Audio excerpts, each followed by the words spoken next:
সুপ্রিয় দর্শক, আপনারা দেখছেন এসপিএন বাংলা টিভি।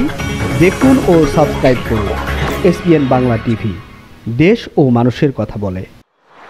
আজকে বিশ্ব পরিবেশ দিবস উপলক্ষে পরিবেশের ভারসাম্য রক্ষায় আমাদের করণীয় শীর্ষক আলোচনা সভা, গুণীজন সম্মাননা ও মনোজ্ঞ সাংস্কৃতিক অনুষ্ঠান 2024 উপস্থিত প্রধান অতিথি বীর মুক্তিযোদ্ধা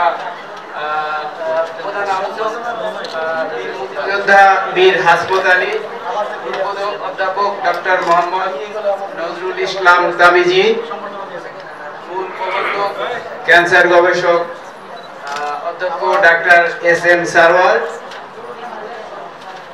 সভাপতি লায়ন শহীদুল ইসলাম এবং সামনে উপস্থিত সকল অডিয়েন্সকে আমার পক্ষ থেকে সালাম, আসসালামু আলাইকুম। আসলে বিশ্ব পরিবেশ দিবস উপলক্ষে অনেকেই অনেক ধরনের কথা বলে গেছেন। আমি আসলে অনেক ক্ষুদ্র মানুষ, আমার এই সম্পর্কে তেমন কিছু বলার নেই। আসলে পরিবেশ রক্ষার জন্য আমাদের যে বিষয়টা সবারই খেয়াল রাখা উচিত, সেটা হচ্ছে পরিবেশ রক্ষার জন্য যে কাজগুলো আমাদের করা দরকার, এই বিষয়টা আমাদের সবাইকে মনে রেখে সেইভাবেই কাজগুলো করা উচিত। যা অনেকেই বলে গেছেন যে একটা পানির খালি বোতল যেখানে সেখানে আমরা ছুঁড়ে ফেলে দিচ্ছি, এটা যেমন আমাদের পরিবেশের জন্য অনেক ক্ষতিকর কিছু হচ্ছে।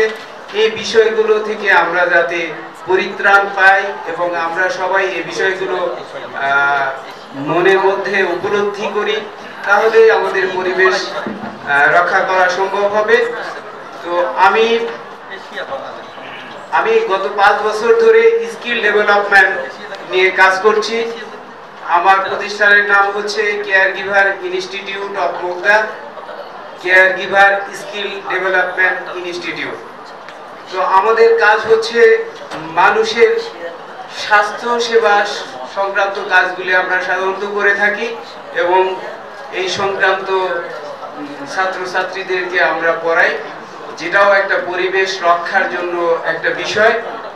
তো এই বিষয় নিয়ে আমি গত 5 বছর ধরে কাজ করছি আপনাদের দোয়ায়। তো পরিবেশ রক্ষার জন্য এটা আমার একটা চিন্তা ভাবনা থেকে মূলত আমি এই প্রোগ্রামের সাথে জড়িত আছি। সবাই আমার জন্য দোয়া করবেন, আমি যেন এই স্বাস্থ্য রিলেটেড প্রোগ্রামগুলো মানুষের মাঝে দোরগোড়ায় পৌঁছে দিতে পারি এবং এই পরিবেশ রক্ষার জন্য হলেও এই বিষয়টা কিছুটা কাজ করবে, এটা আমার বিশ্বাস। তো সবাইকে ধন্যবাদ জানিয়ে আমি আমার সংক্ষিপ্ত বক্তব্য শেষ করছি। আল্লাহ হাফেজ।